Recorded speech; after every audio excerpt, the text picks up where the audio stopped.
السلام عليكم ورحمة الله وبركاته. أهلا بيكم معايا فيديو جديد من فيديو النهاردة إن شاء الله هشرح فيه معاكم طريقة عمل مفرش دائري على شكل ريش الطاووس. أتمنى يكون سهل وبسيط عليكم وكمان ينول أعجبكم. فضل الله أمرا ما تنسوش إذا عجبكم الفيديو تدعموني بلايك وشير وسبسكرايب. بسم الله الرحمن الرحيم. بنشتغل مع بعض بخيط متوسط السمك مع إبرة رقم 3.5 ملم. المفرش أنا بشتغله باللون الأبيض، لكن أنا حابة بردك النهاردة إن احنا نضيف معلومة جديدة، إن احنا ممكن نشتغله بالأصفر الفاتح أو الأخضر الفاتح الفستق أو اللون اللبني الفاتح، يعني نقدر نشتغله بأي لون من الألوان طبعا اللي احنا حابينها. مش شرط إن أنا هشتغله مثلا باللون الأبيض يبقى هو ما ينفعش غير اللون الأبيض، لا يا بنات، دايما حاولوا تكسروا قاعدة الألوان واشتغلوا الألوان اللي انتوا حابينها، بس على أساس ان اللون اللي هتستخدميه يكون لون من الوان الريشه اللي داخل الريشات اللي احنا بنبتدي نشتغلها بعد كده في الطاووس، او انتي بتشتغلي باللون الابيض، وطبعا ريشه الطاووس بتشتغليها بالالوان اللي احنا هنشتغلها مع بعض بعد ما نخلص المفرش باذن الله. بسم الله الرحمن الرحيم. طيب الخيوط اللي بنبتدي نشتغل بيها المفرش، احنا بنبتدي نشتغل ممكن تشتغلي بخيط صوف متوسط السمك مع ابره 3.5 ملم، ممكن تشتغلي بخيط سلسله، ممكن تشتغلي بخيط المنجد، ممكن تشتغلي بخيط غزل الصياد، بس طبعا هتكون الابره بتاعتك صغنطوطه، لان غزل الصياد اللي هو الخيط النايلون بيكون سمكه رفيع، او انت بتجيبي الخيط اللي هو منه ايه بيكون اسمك شويه او السمك بتاعه يعني اكتر شويه. وممكن نشتغل بنول فرنساوي، بس ناخد بالنا من الالوان طبعا، الانواع اللي بتبهت واللي ما بتبهتش، واي نوع انت حباه تقدري تشتغلي بيه مفرشنا النهارده. بسم الله الرحمن الرحيم. هسيب مسافه من الخيط والف الخيط حلقه على الهواء، بدخل داخل الحلقه، اسحب الخيط واخرج منها، طرف الخيط بشده بقى في عقده البدايه. في البدايه ببتدي اكون 12 سلسله، بيكون عندي على الابره حلقه، بسحب الخيط وبخرج منها. بسم الله، 1 2 3 4 5 6 7 8 9 10 11 12. وطبعا عشان ما اكونش نسيت اقوله، الخيوط القطن كلها باي نوع انت بتفضلي تشتغلي بيه، او خيوط اليز او خيوط ناكو تقدري بردك تشتغلي بيهم، بس على شرط انك تستخدمي حجم الابره المناسب لكل سمك خيط. ببتدي واليز كوتون جولد كمان، واليز ديفا وديفا بلس بيكونوا حلوين قوي. بدخل داخل الحلقه الاولى، السلسله الاولى في الحلقه الاماميه، اسحب الخيط واخرج منها، ومن الحلقه اللي عندي على الابره بغرزه منزلق. كده بكون كونت دائره. خيط البدايه هخليه معايا في الخلف. داخل الدائره او على كل سلسله ببتدي اشتغل 2 عمود بلفه. لو عاوزين تشتغلوا على السلاسل نفسها بتشتغلي على كل سلسله 2 عمود بلفه.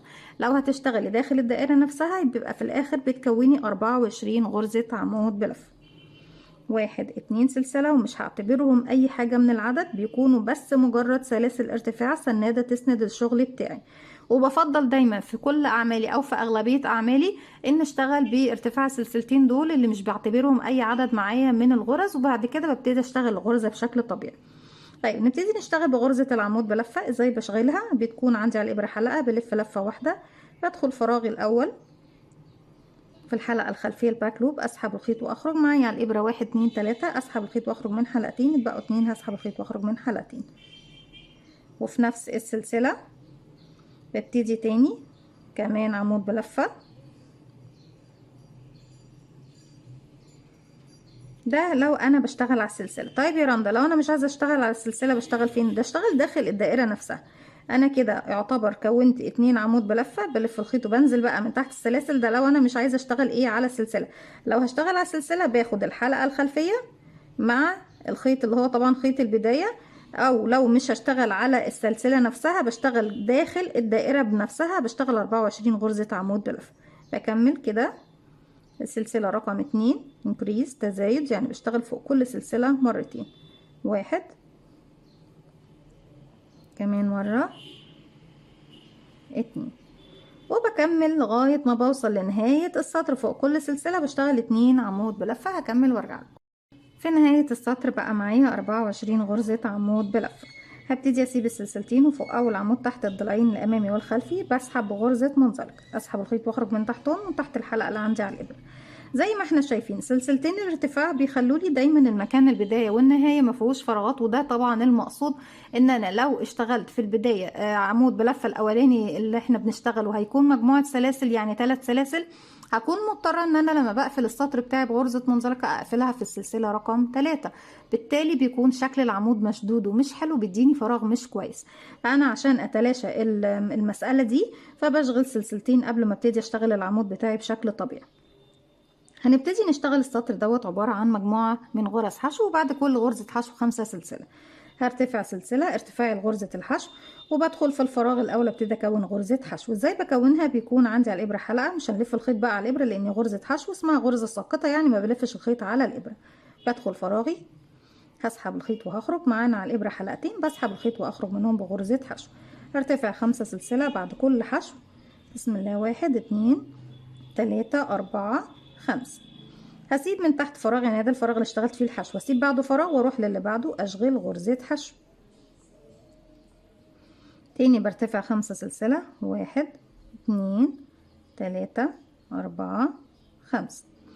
بسيب من تحت فراغ واروح اشتغل في اللي بعده غرزة حشو. بكرر دوت لغاية ما بوصل الى نهاية السطر.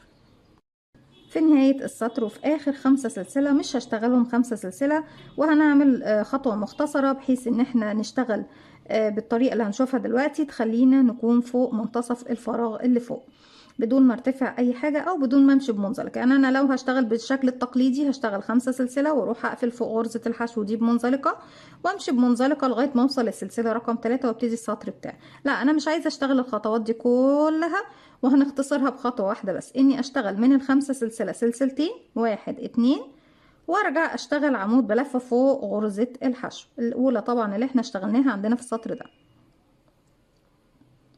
وده نتيجته ايه؟ ان احنا واقفين فين يا بنات؟ شايفين هنا يعتبر انا واقفه فين؟ في منتصف السلاسل، وده طبعا المقصود. احسن طبعا وافضل بكتير من ان انا اقفل بمنزلقه وارجع امشي بمنزلقه لغايه السلسله رقم 3.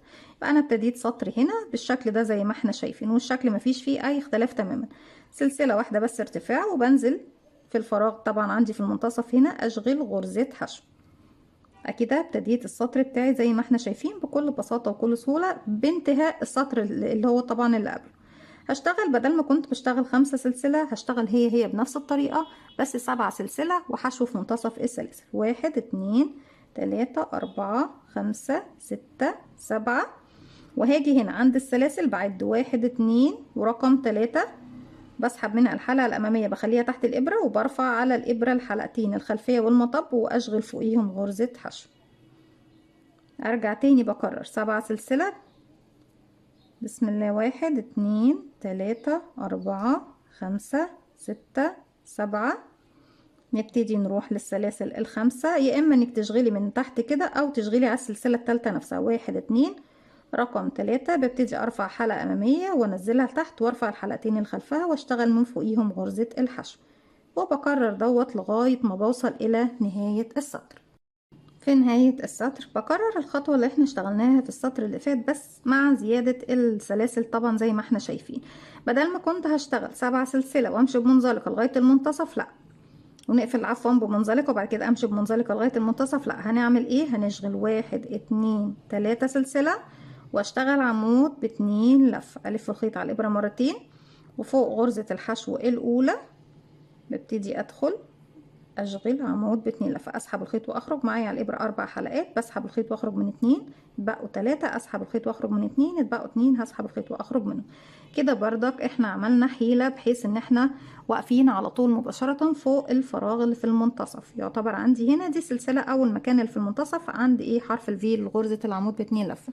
طيب فوق كل سلاسل 7 في الغرزه اللي في المنتصف بشتغل ايه؟ بشتغل 2 عمود سلسله، 2 عمود بلفه، وما بين كل سلاسل وسلاسل باخد سلسلتين ايه؟ مسافة. هرتفع بسم الله، 1 2، وزي ما قلنا مع بعض يا بنات بعتبرها مجرد سنادة مش اكتر. اشتغل عمودين، 1 2 سلسلة واحدة، وارجع تاني في نفس الفراغ، 1 2. طيب خلصنا السلاسل ال7 دول في منتصفهم اشتغلنا صدفة مكونة من عمودين سلسلة عمودين، هاخد سلسلتين مسافة، 1 2، والف الخيط على الابرة واروح للسلاسل. طبعا الحشو انا ماليش علاقة بيه، بسيب بقى 1 2 3 وفي السلسلة رقم 4 هبتدي اشغل عمودين سلسلة عمودين، 1 كمان مرة في نفس الفراغ، 2 سلسلة كمان مرة في نص الفراغ، 2 عمود بلفة، 1 2 وارجع تاني اكرر ما بين كل 7 سلسلة و7 سلسلة او صدفة وصدفة بشتغلها، باخد سلسلتين مسافة، 1 2 والف الخيط على الابرة، بعد 1 2 3 وفي رقم 4 تاني بدخل برفع الحلقة الأمامية واسيبها تحت الإبرة، وارفع على الإبرة الحلقتين اللي في الخلف، المطب والحلقة طبعا الخلفية، واشتغل عمودين سلسلة عمودين وبعدهم باخد سلسلتين، وهكذا حتى ننتهي من السطر وارجع لكم تاني. رجعت لكم تاني وكده زي ما احنا شايفين شكل المفرش بتاعنا يبتدي خلاص يكبر وشكله بيكون جميل جدا ومميز. بعد ما اشتغلت سلسلتين بروح لأول عمود بلفة عندي، وزي ما قلنا مع بعض بتجاهل تماما السلسلتين ماليش علاقة بيهم. أول عمود تحت حرف الفي بقفل بغرزة منزلق، هبتدي ارتفع سلسلتين، 1 2 وابتدي فوق اول عمود بلفة ببتدي اشتغل عمود بلفة زي، والعمود اللي بعده كمان عمود. هنا بكون وصلت لمكان السلسلة اللي في منتصف العمودين، هشتغل فيها عمود سلسلة عمود، عمود 1 سلسلة كمان مرة في نفس الفراغ عمود. هيقابلني العمودين بشتغل فوق كل عمود منهم عمود بلفة زيه، عمود عمود. المجموعة عندي هنا بقى عمود فوق عمود، عمود فوق عمود، في المنتصف هنا اشتغلت عمود سلسلة عمود ورجعت عمود عمود وهكذا. طيب فوق السلسلتين زيهم بالظبط سلسلتين، 1 2 وارجع تاني بكرر عمود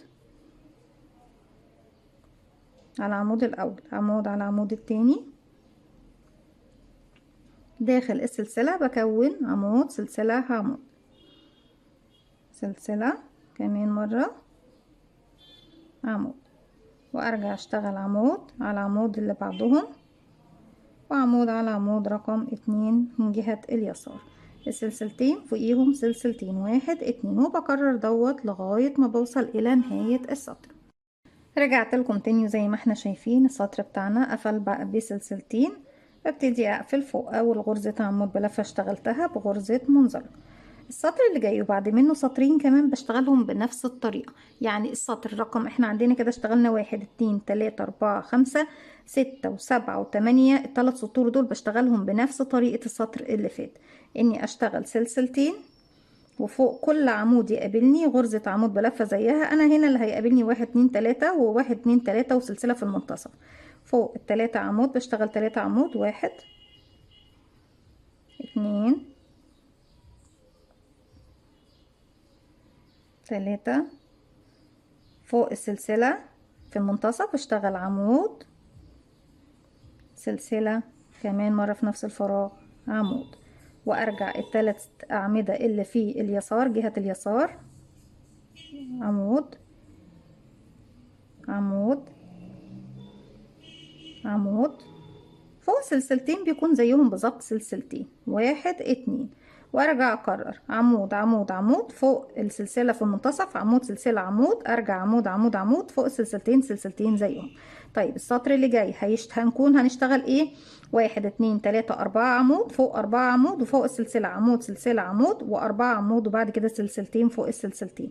السطر اللي بعده هيكون 5 عمود، عمود سلسلة عمود في منتصف السلسلة و5 عمود وبعد كده السلسلتين فوقيهم سلسلتين زيهم. هكمل السطر ده وكمان سطرين بعد منه وارجع لكم نكمل مع بعض، بحيث ان انا يكون عندي السطر اللي هوصل له السطر رقم 8 كده، 1 2 3 4 5 6 7 8 كمان. رجعت لكم تاني كده بعد ما اشتغلت 8 سطور زي ما احنا شايفين، بسم الله، 1 2 3 4 5 6 7 8، والسطور التلاتة اللي احنا اشتغلناها طبعا في النهاية هي بتكون نفس التكرار زي ما احنا اشتغلنا السطر اللي قبله. هبتدي اقفل بعد ما اشتغلت سلسلتين في اول عمود اشتغلته بغرزة منزلقة، وهنبتدي نضم الريش طبعا الطاووس اللي معانا ده. هبتدي ارتفع سلسلتين فوق كل عمود، هبتدي اشتغل عمود بلفة زي عمود كده، 1 العمود اللي بعده 1 يبقى 2 3 4 5 6. طيب ايه الفرق يا رندا بين السطر ده والسطر اللي قبله؟ ان انا لما وصلت عند الزاوية هنا اللي فيها سلسلة في المنتصف مش هشتغل عليه، هلف الخيط على الابرة، بسيب السلسلة في المنتصف ماليش علاقة بيها، واروح للعمود نفسه اللي هو اول واحد من الستة اللي على اليسار، واشتغل عمود 2 3 4 5 6 زي ما احنا شايفين بالشكل ده. انا عملت ايه؟ انا ما اشتغلتش فوق يا بنات، بصوا انا ضميت المكان ده كده اهو، اشتغلت 6 عمود على اليمين و6 عمود على اليسار، وفي المنتصف السلسله دي انا ما اشتغلتش حاجه، انا اشتغلت على طول الاعمده ورا بعضها على مباشره. طيب فوق السلسلتين ايه الاختلاف في السطر ده؟ هيكون بدل السلسلتين 5 سلسله، 1 2 3 4 5، وارجع تاني اشتغل 6 عمود و6 عمود ومليش علاقه بالسلسله تماما، بتجاهلها نهائي. ده 1 2 3 4 5 6. مباشرة بلف الخيط على الإبرة، السلسلة اللي في المنتصف دي ماليش علاقة بيها، هروح بقى اشتغل على طول على العمود كده. 1 2 3 4 5 6، وبكرر السطر بتاعي كله فوق السلسلتين 5 سلسلة، 1 2 3 4 5، وبكرر اني بشتغل 6 عمود و6 عمود، لكن السلسلة ملناش علاقة بيها نهائي. بكمل بقى السطر بتاعي كله بنفس الطريقة وارجع لكم نكمل مع بعض. رجعت لكم تاني، وفي نهاية السطر بنبتدي نقفل بغرزة منزلقة فوق اول غرزة عمود بلفة اشتغلناها، هبتدي ارتفاع سلسلتين، بسم الله 1 2، وفي نفس الفراغ الاول ببتدي اشتغل عمود بلفة 1، ده 1، وفوق كل عمود بشتغل عمود 2 3 4 5. طيب تحت احنا كنا بنشتغل 1 2 3 4 5 6، وهنا كمان كان عندي 1 2 3 4 5 6. طيب انا هنا اشتغلت 5، هبتدي الف الخيط على الابرة، هسيب العمود رقم 6 من هنا، وهسيب العمود رقم 1 من المجموعة اللي على اليسار، واروح للعمود اللي بعدهم وابتدي اشتغل 5 عمود بلفة زي ما اشتغلت على اليمين، 5 عمود بلفة كده. 1 2 3 4 5. طيب المسافة اللي كان فيها 5 سلسلة هاخد 3 سلسلة، 1 2 3، وهلف الخيط على الإبرة، هبتدي أعد من السلاسل 1 2 هسيبهم، وفي رقم 3 ببتدي أشتغل عليها 3 عمود بلفة في نفس الفراغ. 1 2 3. زي ما أخدت 3 سلسلة قبل ال3 عمود هاخد بعدهم كمان 3 سلسلة، 1 2 3، ببتدي ألف الخيط على الإبرة، ال6 دول وال6 دول بشتغل 5 على اليمين، 1 2 3 4 5. دايما واحنا شغالين ابتدي افردي شغلك زي ما انت شايفة بالشكل ده. بعد كده هلف الخيط على الإبرة، بسيب رقم 6 وبسيب رقم 1 من المجموعة اللي على اليسار، وبروح للمجموعة بقية الأعمدة المجموعة اللي على اليسار بكملهم 5 عمود بلفة فوق 5 عمود بلفة. 1 2 3 4 5. تاني برجع اكرر 3 سلسلة 3 عمود 3 سلسلة، والتلاتة عمود بشتغلهم بفوت سلسلة 2، وفي رقم 3 ببتدي اشتغل 3 عمود بلفة. هكمل بنفس الطريقة لغاية ما اوصل لنهاية السطر وارجع لكم نكمل مع بعض. في نهاية السطر زي ما احنا شايفين بنقفل بمنزلقة فوق اول غرزة اشتغلناها، وابتدي اكرر نفس الخطوة اللي في المكان ده هي اللي اشتغلتها تحت بالظبط. هبتدي اشتغل، انا كنت بشتغل تحت 5 عمود، 1 2 3 4 5 تمام، وسيبنا عمودين في المنتصف واشتغل 5 على اليسار. هنا هبتدي اشتغل 1 2 3 4 واسيب العمود الاخير والعمود الاول من المجموعة اللي على اليسار واشتغل 1 2 3 4. بارتفاع سلسلتين، وزي ما قلنا مع بعض هم مجرد سلاسل ارتفاع بس ايه مش محسوبين من العدد. 1 2 3 4. هلف الخيط على الإبرة، بسيب العمود الأخير والعمود الأول وأروح أشتغل الأربعة اللي على اليسار. 1 2 3 4. فوق المكان اللي عندي هنا أنا ببتدي أكون، شايفين يا بنات هوضح معاكم حاجة. المكان اللي فيه 3 عمود دول نفس بالظبط المكان اللي أنا كنت بكونه لريشة الطاووس دي أو للورقة دي، لو احنا هنعتبرها حتى بتشبه ورق الشجر. يعني أنا عايزة أكون ورقة تانية في المكان ده. تمام، هبتدي اخد فوق التلاتة سلسلة 3 سلسلة زيهم فوق العمود الاول. انا عندي كده 1 2 3 عفوا. فوق العمود الاول بشغل عمود واحد، فوق العمود اللي في المنتصف هيكون عندي فيه عمود وسلسلة واحدة، وكمان مرة في نفس الفراغ هو عمود، وعلى العمود الاخير عمود واحد بس. اصبح انا اشتغلت ايه على المكان ده؟ العمود الاول فوقيه عمود واحد، العمود الاخير فوقيه عمود واحد، العمود اللي في المنتصف فوقيه عمود سلسلة عمود. ارجع فوق الثلاث سلاسل 3 سلاسل زيهم بالظبط، 1 2 3، وارجع اكرر هنا زي اللي انا عملته هنا بالظبط، وبرضك المكان ده بشتغله زي ما اشتغلت هنا بالظبط لغايه ما بخلص السطر كله بتاعي وارجع لكم نكمل السطر الجديد. في نهايه السطر زي ما احنا شايفين بنبتدي نقفل بمنزلقه في اول غرزه اشتغلناها، وبرجع تاني بكرر نفس اللي انا عملته في السطر اللي فات، اني ببتدي في المنتصف اقلل غرزه من هنا وغرزه من هنا. يعني برتفع سلسلتين واشتغل 1 عمود 2 عمود 3 عمود، اشتغلت 1 2 3 رقم 4 بسيبه، رقم 1 من هنا بسيبه، وبروح اشتغل كمان 3 عمود في جهة اليسار. 1 2 3. نرجع فوق الثلاث سلاسل 3 سلاسل زيهم، 1 2 3. وهروح فين يا بنات؟ اول عمود هشتغل فوقيه عمود، تاني عمود هشتغل فوقيه عمود، بردك العمودين اللي على اليسار كله عمود فيهم بشتغل فوقيه عمود، اما السلسله اللي في المنتصف بشتغل فيها عمود سلسله عمود. يبقى عمود فوق العمود الاول، عمود فوق العمود التاني، هتقابلني سلسله في المنتصف بشتغل فيها عمود سلسله واحده، كمان مره في نفس الفراغ عمود، ارجع اشتغل عمود على العمود اللي بعده، وعمود كمان على العمود اللي بعده.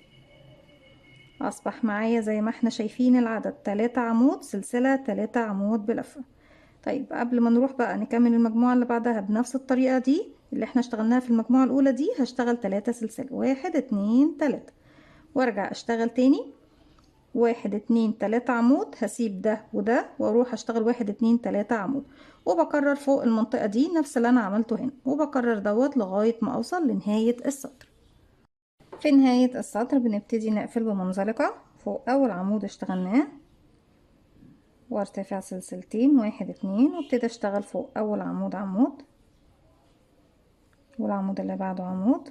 هنا مش باقيلي خلاص من المجموعة غير عمود هنا وعمود هنا، وارجع اشتغل 2 عمود في المجموعة جهة اليسار، عمود عمود زي ما احنا شايفين بالشكل ده، عمودين عمودين، وفي عمودين سيبناهم من تحت. طيب المكان عندي هنا بقى اللي فيه السلاسل دي هنبتدي نشتغل 5 سلسلة، 1 2 3 4 5، ونروح نشتغل فين؟ هنروح نشتغل عند السلسلة الأولى غرزة حشو، أرجع 5 سلسلة، 1 2 3 4 5، وهروح هنا بقى للمجموعة دي هبتدي اشتغل 1 2 3، وفوق السلسلة بشتغل عمود سلسلة عمود وارجع 1 2 3. يبقى كده عندي عمود عمود كده رقم 2، عمود رقم 3، هيقابلني السلسلة في المنتصف بشتغل فيها زاوية مكونة من عمود سلسلة، كمان مرة في نفس الفراغ عمود، واكمل ال3 عمود اللي على اليسار، 1 2 3 زي ما احنا شايفين. هنا انا اشتغلت، لما اشتغلت 5 سلسلة اشتغلت على السلسلة الاولى وسبت سلسلتين، تمام. هنا هبتدي اشتغل 5 سلسلة، 1 عفوا بسم الله الرحمن الرحيم 2 3 4 5.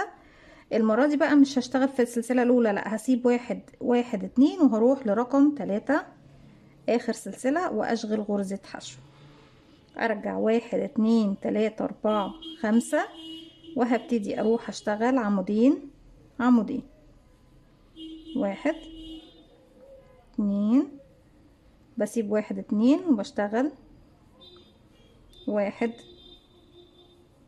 2 تاني، برجع اكرر 5 سلسلة، 1 2 3 4 5. لما بكون بعد المجموعة اللي انا بقللها بشتغل في السلسلة الاولى، يعني انا عندي 1 2 3 هشتغل في اول سلسلة موجودة عندي، بشغل غرزة حشو، ارجع 5 سلسلة، 1 2 3 4 5. هنا دي المجموعة اللي بزودها، بشتغل عمود فوق كل عمود يقابلني، 1 2 3، فوق السلسلة عمود سلسلة كمان عمود، وارجع اشتغل 1 2 3.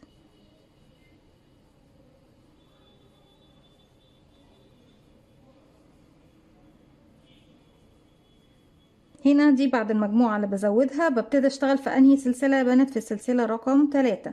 يعني انا هنا بشتغل في السلسلة رقم 1 وبسيب سلسلتين بعدها، هنا بسيب سلسلتين واشتغل في السلسلة رقم 3، 1 2 3 4 5. ولو هتتلخبطوا معايا اشتغل في السلسلة في المنتصف بس يا بنات، 1 2 وفي رقم 3 بشتغل 1 2 3 4 5، وهبتدي اشتغل 2 عمود 2 عمود، وبكمل السطر بتاعي كله بنفس الطريقة، هكمل وارجع لكم وبرجع اكرر كلامي معاكم. لو هتتلخبطوا في الاماكن اللي فيها السلاسل الثلاثة سيبي سلسلة واشتغلي في المنتصف، في السلسلة المنتصف يعني 5 سلسلة حشو فوق السلاسل نفسها في المنتصف 5 سلسلة، وكملي المجموعة التانية اللي انتي بتشتغليها سواء بتزوديها او تنقصي. في نهاية السطر بعد آخر 5 سلسلة بروح لأول عمود اشتغلته بقفل بغرزة منزلقة سليب ستيتش. طيب محتاجة ان انا اشتغل في السلسلة الأخيرة من ال5، هرتفع سلسلة واحدة بس وارجع كده للخلف الفراغ ده، ابتدي اشتغل غرزة حشو واحدة. بس انا مش عايزة ايه الشغل يكلكع معايا، اظبطه وانا بشتغل بالشكل ده. يبقى انا اشتغلت على السلسلة الأخيرة 1 2 3 4، والسلسلة الأخيرة اشتغلت عليها حشو 5 سلسلة، 1 2 3 4 5. هبتدي اسيب العمودين والعمودين واروح لاول سلسلة من ال5 دول اهم. بصوا لو هنعد من جهة اليسار 1 2 3 4 رقم 5، هبتدي اشغل فوقيها غرزة حشو. بعد كده هبتدي 1 2 3 4 5.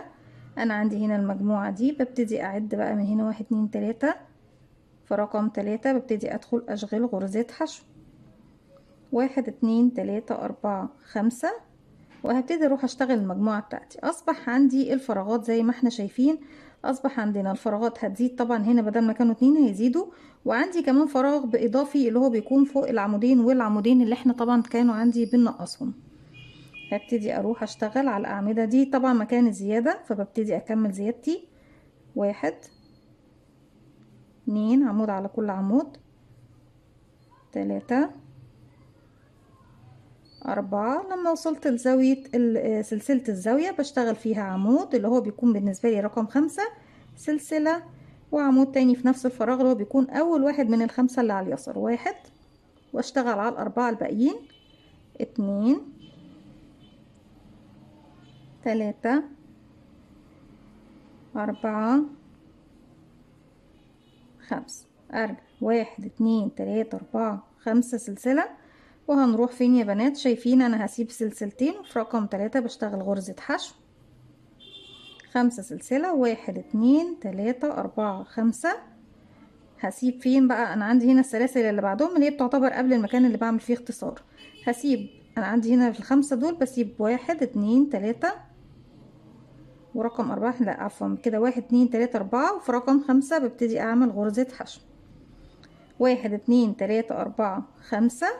وفي اول سلسلة بسيب طبعا الاعمدة، واول سلسلة تقابلني من الخمس سلاسل الجايين بشغل غرزة حشو. تاني ارجع اكرر 1 2 3 4 5. هنا المجموعة اللي بنزودها بعد من السلاسل 1 2، وفي رقم 3 بشغل غرزة حشو. 1 2 3 4 5، وابتدي الف الخيط على الابرة وبكمل المجموعة اللي بتكون فيها زيادة. طبعا اشتغل معاكم اول عمود بس عشان نشوف المكان بيكون شكله ايه. كام فراغ بقى في المكان دوت اللي هو بيكون بعد كل مجموعة بزودها 1 2 3 4 5. 5 بدأ احنا كان عندنا 1 2 وهنا 1 2، تمام. انا اصبح هنا عندي 1 2 وهنا 1 2، وهنا زاد عندي الفراغ اللي بيكون في المنتصف اللي هو طبعا بيكون قمة المجموعة دي. وارجع تاني اكمل فوق الاربعة عمود 4 عمود، لا عفوا انا عندي كده 1 2 3 4، وفي المنتصف سلسلة الزاوية بشتغل فيها عمود سلسلة عمود، هيصبح العدد معايا 5. وبعد كده دول بيكونوا الاربعة الباقيين اللي هم بقية الخمسة اللي هم جهة اليسار. بكمل بنفس الطريقة السطر بتاعي كله، وبعد كده ارجع لكم نكمل السطر الجديد مع بعض. في نهاية السطر زي ما احنا شايفين بشتغل 5 سلسلة، وفوق غرزة الحشو الأولى اللي احنا كنا شغالينها على آخر سلسلة من المجموعة دي ببتدي أدخل وأقفل بغرزة منزلقة. هبتدي بس أمشي بمنزلقة لغاية السلسلة اللي في المنتصف، ومن المكان ده هبتدي ارتفع سلسلة وهشتغل غرزة حشو. 5 سلسلة. 1 2 3 4 5. هروح منتصف السلاسل واشغل غرزة حشو. 5 سلسلة. 1 2 3 4 5. منتصف السلاسل وبشغل غرزة حشو. 5 سلسلة. 1 2 3 4 5. وهتبتدي عندي هنا بقى هنبتدي نعمل تناقص، بس السطر اللي جاي ده احنا مش هو اللي بنبتدي نعمل فيه تناقص يا بنات، تمام. هبتدي اشتغل عمود 2 3 4 5. طيب السلسلة اللي في المنتصف فمليش علاقة بيها تماما. هبتدي اروح اشتغل الخمسة اللي بعدها على طول. 1 2 3 4 5. اصبح انا اشتغلت 5 و5 وتجاهلت السلسلة تماما. المكان اللي فوق السلاسل بيبقى كله عبارة عن 5 سلسلة حشو 5 سلسلة حشو لغاية ما بوصل للجهة المقابلة ليه. 1 2 3 4 5. منتصف السلاسل حشو. 1 2 3 4 5.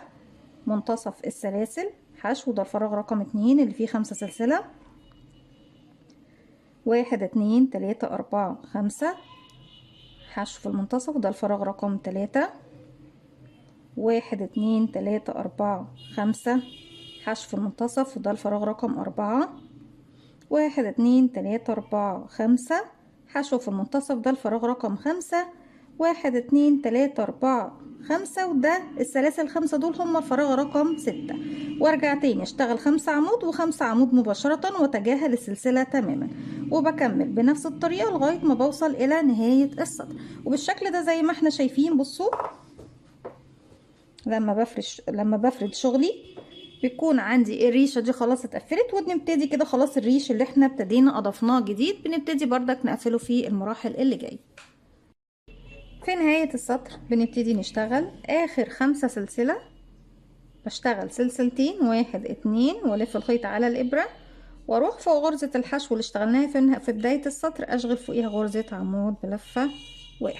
بحيث ان انا اكون واقفه فوق منتصف السلاسل، يعني ما اعملش زي السطر اللي فات وتاني افضل ماشيه بغرزه منزلقه لغايه ما اوصل للمنتصف، لا، هبتدي ارتفع سلسله وفي نفس المكان بشغل غرزه حشو فوق السلاسل يا بنات. ايا كان المكان اللي عندي العدد ببتدي اشتغل 5 سلسله حشو، يعني بخلص الاعمده اللي بشتغلها في نهايه الاعمده بشتغل 5 سلسله، واجي في منتصف السلاسل حشو 5 حشو 5 حشو 5 حشو.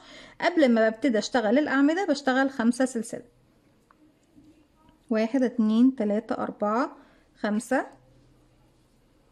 وفي منتصف السلاسل اللي جايه بشغل غرزه حشو 1 2 3 4 5، منتصف السلاسل بشغل حشو 1 2 3 4 5، منتصف السلاسل بشغل حشو. انا ما عنديش سلاسل تاني اشتغل عليها، اذا بشتغل 5 سلسلة 1 2 3 4 5، وهبتدي الف الخيط على الابرة ومباشرة بروح بقى اشتغل التناقص بتاعي. عندي هنا كان 5 عمود على اليمين و5 عمود على اليسار، هنشتغل 4 و4 وهتجاهل الاتنين اللي في المنتصف مش هشتغل. 1 زي ما كنا بنعمل تحت بالظبط، 1 2 3 4، هلف الخيط على الإبرة بسيب 1 2 واروح تاني اشتغل 1 2 3 4 بالشكل ده. وصلت لمنطقة السلاسل هبتدي اشتغل 5 حشو 5 حشو 5 حشو 5 حشو 5 حشو 5 حشو 5، واروح اعمل التناقص بتاعي. هكمل السطر ده بنفس الطريقة والسطر اللي جاي بردك بنفس طريقة التناقص وفوق السلاسل زي ما احنا قلنا نفس الخطوات. طيب السطر اللي جاي هيكون عندي 1 2 3 وبتجاهل 1 2 وبعد كده اشتغل 1 2 3، واللي بعده هيكون عندي عمودين وعمودين على جهة اليسار. وطبعا عدد السلاسل معايا هو بشتغله بنفس الطريقة، لكن في كل مرة بيزيد معايا فراغ مكون من 5 سلسلة. هكمل السطر ده وسطرين كمان بعد منه وارجع لكم نكمل مع بعض اخر سطر، ونشوف كمان ريشة الطاووس هنعملها مع بعض ازاي اللي بنزين بيها مفرشنا النهاردة. رجعت لكم تاني بعد ما قفلت في منتصف السلاسل، هبتدي ارتفع سلسلة واشتغل غرزة حشو زي ما احنا شايفين. في يا بنات بس ايه تجربة انا جربتها ولقيتها ممتازة جدا وحبيت ان انا اشاركها معاكم. السطرين اللي في الاخر في مكان السلاسل، السطر اللي قبل اللي انا اشتغلته الاخير دوت لوحدي اشتغلته ب4 سلاسل، والسطر الاخير اشتغلته ب3 سلاسل، تمام. لكن السطر الاخير معاكم بردك هيكون بنفس العدد 3 سلاسل، لاني حسيت كده ان المفرش هيضم معايا ويكون شكله افضل، بحيث ان ال5 سلاسل كنت حاسة ان هو هيدينا كشكشة شوية في المفرش. هنبتدي بعد كده 1 2 3، وفي منتصف السلاسل التلاتة بشغل حشو 1 2 3، ودايما فوق السلاسل بشغل سلاسل زيها 3 حشو 3 حشو لغاية ما بوصل لمكان تاني ابتدي اشتغل فيه اعمدة 1 2 3 وحشو 1 2 3 وحشو، بفضل طبعا 3 سلاسل حشو لغاية ما بوصل للأعمدة.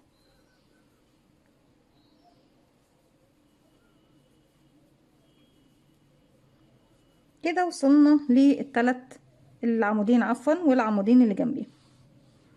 هبتدي 3 سلسلة 1 2 3، وهبتدي اجمع ال4 اعمدة دول مع بعض في حلقة واحدة من فوق. ازاي بنعمل كده؟ بيكون عندي على الابرة حلقة بلف لفة واحدة، هدخل فوق العمود الاول اسحب الخيط واخرج معايا 3 حلقات على الابرة 1 2 3، هسحب الخيط واخرج من حلقتين واخلي الاخير، هرجع الف الخيط، بدخل في العمود رقم 2 اسحب الخيط واخرج، اسحب الخيط واخرج من حلقتين واخلي الاخيرة، هلف الخيط وهدخل في العمود الاخير، اسحب الخيط واخرج، اسحب الخيط واخرج من حلقتين واخلي الحلقة الاخيرة، هلف الخيط وادخل، اسحب الخيط واخرج، اسحب الخيط واخرج من حلقتين واخلي الحلقة الاخيرة.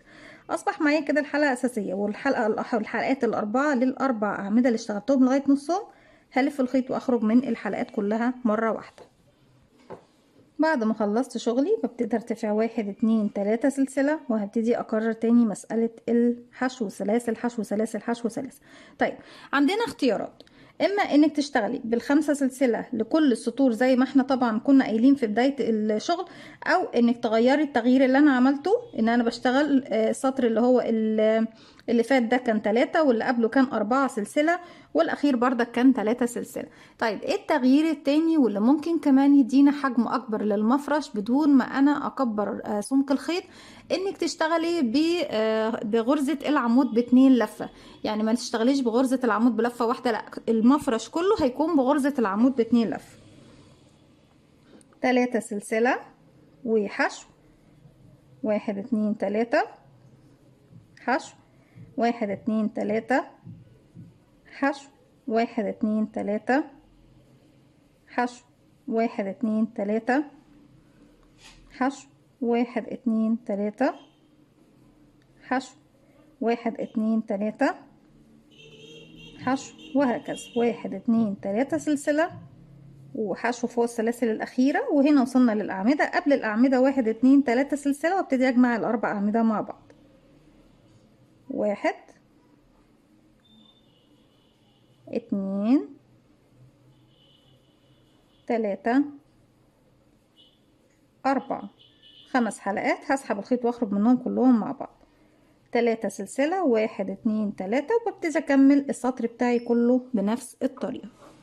طبعا في النهاية بيكون زي ما احنا شايفين، وعشان طبعا قطر المفرش كبير فمش هيكون واضح بالنسبة لكم كله على بعض، لكن زي ما احنا شايفين بيكون ده الشكل النهائي للسطر الاخير معايا.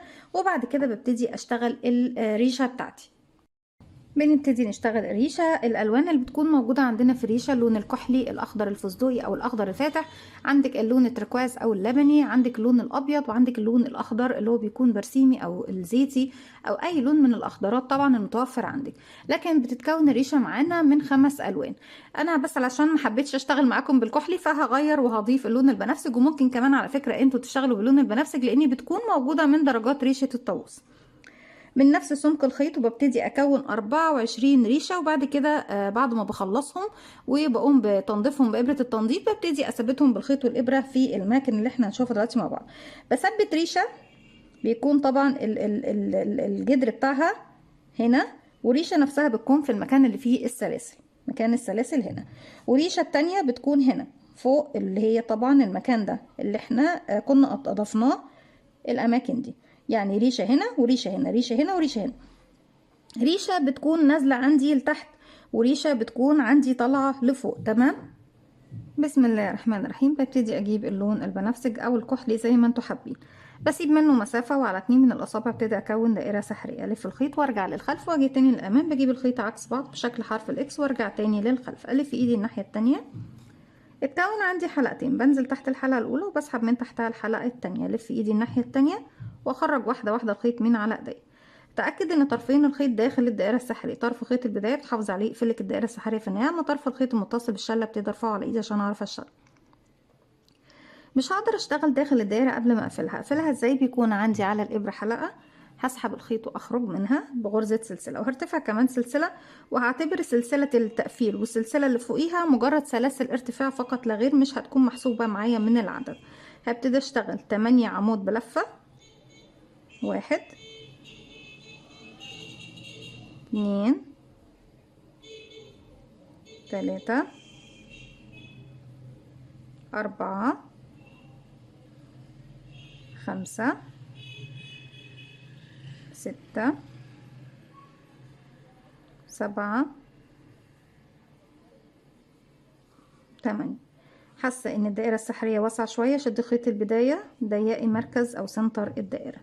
اشتغلنا 8 عمود، 1 2 سلسلة، وارجع تاني اشتغل 8 عمود بلفة، 1 2 3 4 5 6 7 8. كده خلاص خلصنا السطر بتاعنا، فاضل بس سلسلتين قبل ما نقفل. هشد بقى خيط البداية، هقفل منتصف الدائرة اللي احنا اشتغلناها، سلسلتين، هبتدي خيط البداية بسحبه معايا في الخلف، وفوق اول عمود كالمعتاد طبعا، وشوفنا الشغل طبعا في المفرش كله، انا مبقفلش في السلاسل، انا بقفل في العمود نفسه الاول. كده بكون اشتغلت السطر الاول. طيب تعالوا نضيف بقى لون جديد. اللي هو بيكون لون الاخضر الفستق، اللون الاخضر الفاتح. وتقدروا على فكرة يا بنات تشكلوا الوان الريش زي ما انتوا حابين، يعني نشوف ريشة الطاووس بتكون الوانها ايه ونبتدي نضيف بنفس الطريقة. بلف الخيط حلقة على الهواء وبقفلها عقدة بداية وبسحب الحلقة الجديدة من تحت الحلقة الموجودة عندي على الإبرة زي ما احنا شايفين بالشكل ده. باللون الجديد بنبتدي نرتفع سلسلة، والسطر كله اللي جاي هيكون عندي بغرز الحشو. طيب الخيط القديم انا ببتدي هسيب منه بس مسافة، المقص فين اهو، مسافة انا مش محتاجة مسافة كبيرة، سيب منه مسافة صغيرة. الحمد لله ان احنا مقصناش الخيط بتاع المفرش واحنا شغالين. اللي شفته انا يعني ما اخدتش بالي وكنت بقص واتسحبت معايا الفتلة دي، لكن الحمد لله طبعا ان هي ما تقصتش معايا. خدوا بالكم يا بنات، ساعات بنبقى شغالين ومش بناخد بالنا او مش بنكون مركزين قوي في خطوة زي كده، حرام يعني بعد ما تشتغلي المسافة دي كلها من المفرش ترجعي تاني. ارتفعنا سلسلة وفوق اول غرزة ببتدي اشتغل، ادخل تحت حرف الفي ومعايا كل الخيوط اللي بخفيها معايا، اسحب الخيط واخرج واشغل حشو كده، حشو 2 3 4 5 6 7 8. طيب انا هكتفي بهذا القدر من الخيط ده، لان المرحله اللي جايه هبتدي اشتغل فوق السلاسل، سلاسل زيها. بس طبعا قبل ما ابتدي اشتغل السلاسل انا كده اشتغلت 1 2 3 4 5 6 7 8. فوق السلسلتين بشتغل حشو 1 2 سلسله وكمان مره في نفس الفراغ حشو. انا كده عملت زاويه ابتدي اشتغل عليها فوق. تمام يا بنات، وارجع اشتغل على 8 غرزه حشو 8 غرزه حشو 1 2 3 4 5 6 7 8. عفوا قبل ما نشتغل السلسلتين فوق السلسلتين بشتغل حشو وبعد منهم سلسلتين 1 2 وداخل الفراغ كمان مرة حشو. ارجع بقى هلاقي نفسي كده انا وصلت فين لأول غرزة حشو اشتغلتها. طيب انا محتاجة اغير للون التاني، تعالوا بقى نرجع تاني الغرزة الأخيرة. طالما ان هي بعد السلسلتين هدخل اسحب الخيط واخرج، مفروض ان انا بسحب باللون الاخضر، لكن لو هضيف لون جديد بجيب اللون الجديد وهو بيكون عندي اللون الازرق او التركواز او اللبني. بقفل عقد البداية واسحب الخيط الجديد من تحت الحلقة الموجودة عندي على الابرة. الخيطين دول بسحبهم معايا كده في خلف الشغل وابتدي اروح لاول غرزة اشتغلتها ومعايا كمان الخيطين اللي انا هسحبهم واسحب بغرزة منزلقة. يبقى انا قفلت السطر بتاعي وفي نفس الوقت اضفت اللون الجديد. ببتدي اشتغل فوق الغرزة اللي انا قفلت عندها غرزة عمود باتنين لفة، هرتفع 1 2 3 وبردك هنعتبرهم سلاسل ارتفاع فقط لا غير، مش هحسبها من العدد. ليه؟ لان انا ارتفاع الغرزة العمود باتنين لفة لو انا اشتغلته في البداية كمجموعة سلاسل هي 4 سلسلة. لما بنيجي نشتغل بالطريقة اللي احنا قلنا عليها مع بعض وطبقناها في مفرشنا النهاردة، لما باجي اشتغل سلاسل ارتفاع بتكون مجرد سنادة توصلني بس الارتفاع مقارب للغرزة بتاعتي، بقلل سلسلة من سلاسل الارتفاع الحقيقية للغرزة اللي انا هشتغلها. طيب هبتدي في نفس الفراغ، لان زي ما قلت معاكم انا مش بعتبر دي اي حاجة من العدد، مجرد سلاسل تمكنني اوصل للطول اللي انا عاوزاه اشتغل عليه. هبتدي عندي على الابرة حلقة بلف 1 2 بدخل في الفراغ الاول اسحب الخيط واخرج معايا على الابرة 4 حلقات، عفوا يا بنات. بسحب الخيط واخرج من حلقتين اتبقوا 3، هسحب الخيط واخرج من حلقتين اتبقوا 2، هسحب الخيط واخرج منهم. ده كده عمود باتنين لفة. بعد كده الفراغ اللي جاي هيكون فيه 2 عمود بلفة واحدة، 1 كمان مرة في نفس الفراغ 2، وبنشتغل على الخيوط اللي احنا بنسحبها معانا يا بنات تحت ايه الابرة. الفراغ اللي جاي كمان 2 عمود بلفة، 1 2. الفراغ اللي جاي كمان 2 عمود بلفة واحدة، 1 2.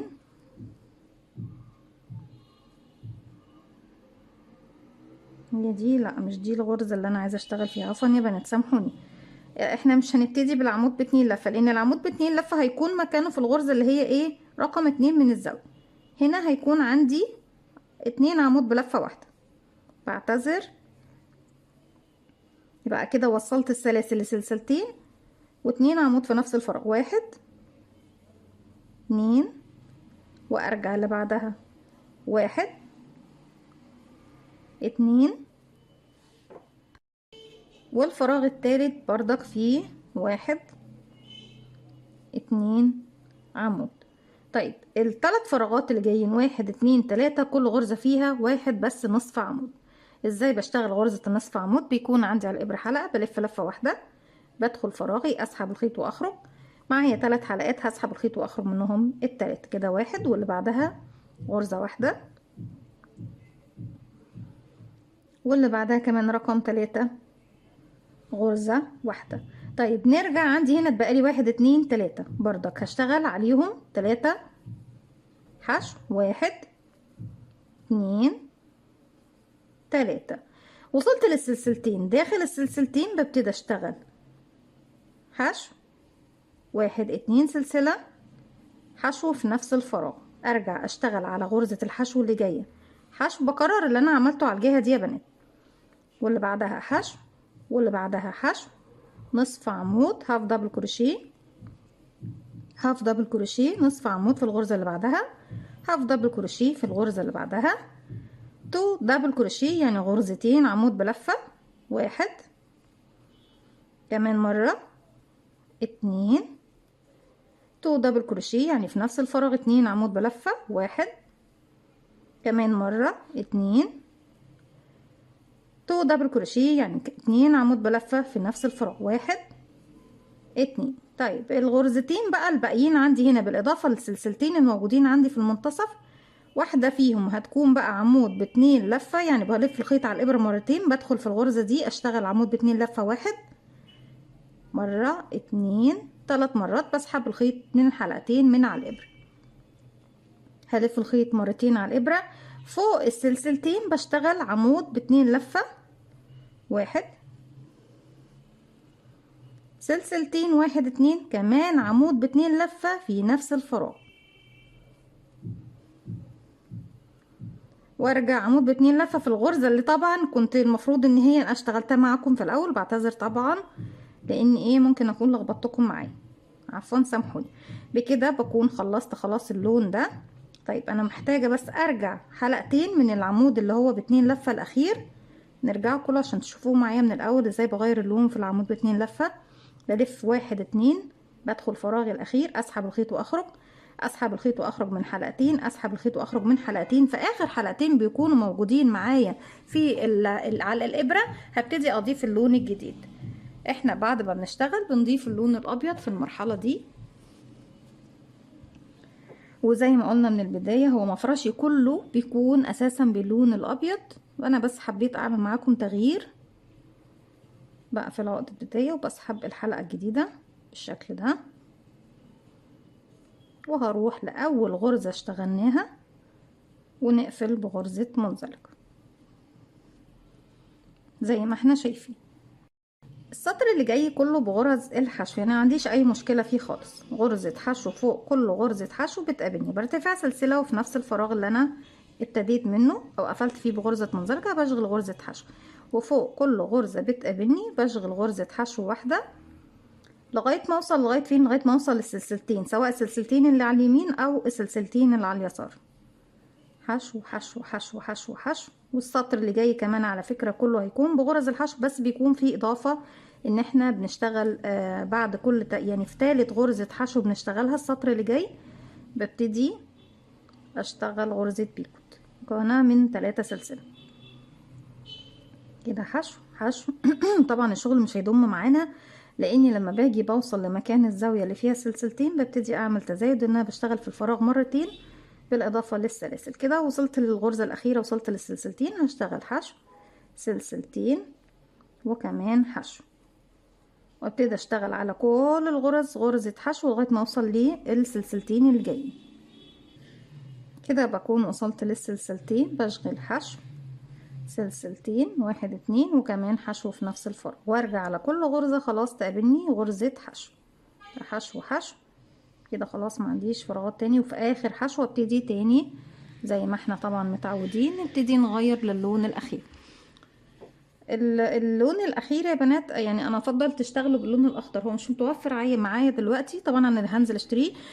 بس انا اشتغلت معاكم بدوت عشان برضك ما نعطلش المشروع، علشان خاطر ايه شرح الريشه. ببتدي اقفل عقد البدايه، وبرضك علشان تكونوا عارفين ان احنا ممكن نستغل ايه اي الوان بدائل اللي موجوده معانا. بعد كده زي ما احنا شايفين بسحب الخيط، وفي اول غرزه اشتغلتها هبتدي اقفل بغرزه منزلقه، وببتدي اشتغل. يعني انا هشتغل داخل السلسلتين حشو بيكوت حشو، وارجع اشتغل 1 2، وعندي هنا دي 3، وارجع اشتغل حشو بيكوت حشو. طيب انا هنا في المكان المفروض هشتغل فيه حشو، في فوقيها غرزة بيكوت، هرتفع سلسلة وهدخل اشغل غرزة الحشو بتاعتي، وارجع 1 2 3 سلسلة فوقيها، وفوق الحلقة الأمامية للغرزة نفسها اللي اشتغلتها بدخل، وبدخل كمان في الحلقة اللي في ظهرها، واسحب الخيط واخرج من تحتهم. معايا على الإبرة حلقتين، هسحب الخيط واخرج منهم بغرزة غرزة حشو، وارجع اشتغل 1 2 3 غرزة حشو، وفي رقم 3 بشتغل 1 2 3 سلسلة.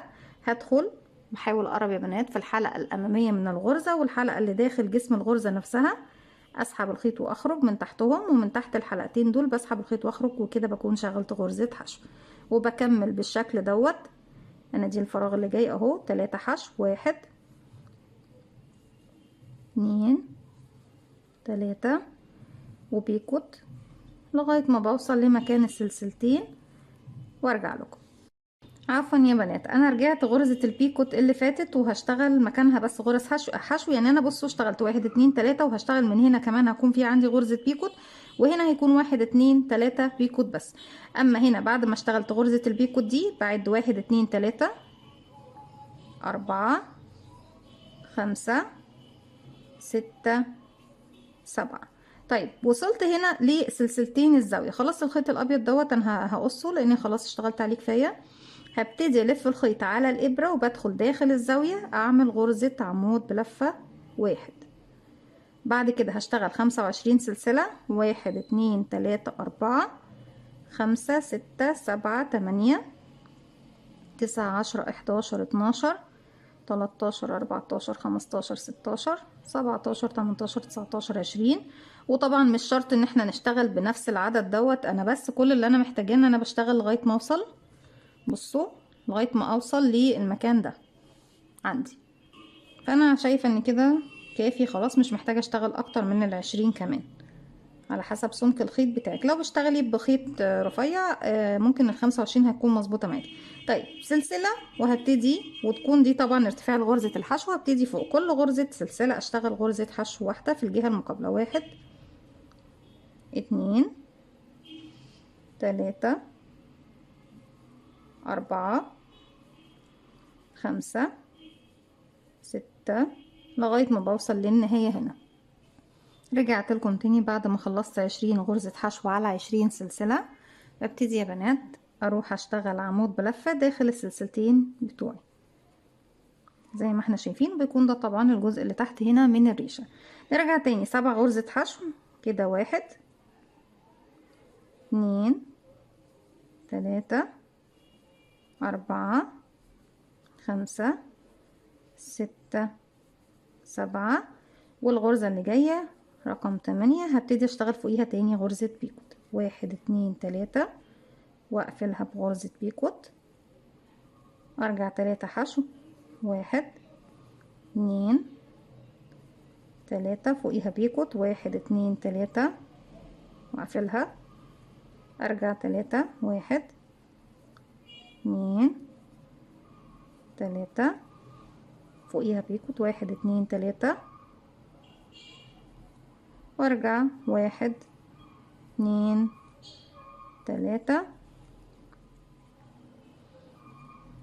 وبعد كده اشتغل عفوا، ادخل اشغل غرزة حشو فوقيها بيكوت 1 2 3 ونقفلها، وارجع تاني في نفس سلسلتين غرزة حشو، وارجع اشتغل بقية التلاتة اللي جايين 1 2 3، وبقفل فوق الغرزة اللي اشتغلتها الاولى بغرزة.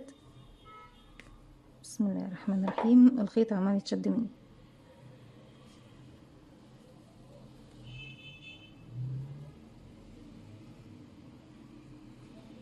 غرزة منزلقة وبسحب الخيط وبسيب منه 10 سنتي، وبإبرة التنظيف طبعا بعد ما بقص الخيط بتاعي ببتدي انضف كل الخيوط دي. بتكون دي الريشة بتاعتنا زي ما احنا شايفين، بنخيط واحدة هنا اهو في المكان ده زي ما احنا شايفين، وواحدة بتكون في المكان ده، وبتنزل طبعا الساق بتاعتها لتحت زي ما احنا شايفين. بكمل بقى عدد ال24 ريشة وبثبتهم على المفرش بتاعي. وبكده مش هطول عليكم، بكون وصلت لنهاية فكرتي النهاردة. اتمنى تكون سهلة وبسيطة عليكم وكمان تنول اعجابكم. فضل الله يسامر، ما تنسوش اذا عجبكم الفيديو تدعموني بلايك وشير وسبسكرايب، واستنوني فيديو جديد من تنسوش كمان تفعلوا زرار الجرس يوصلكم مني كل جديد. السلام عليكم ورحمة الله وبركاته.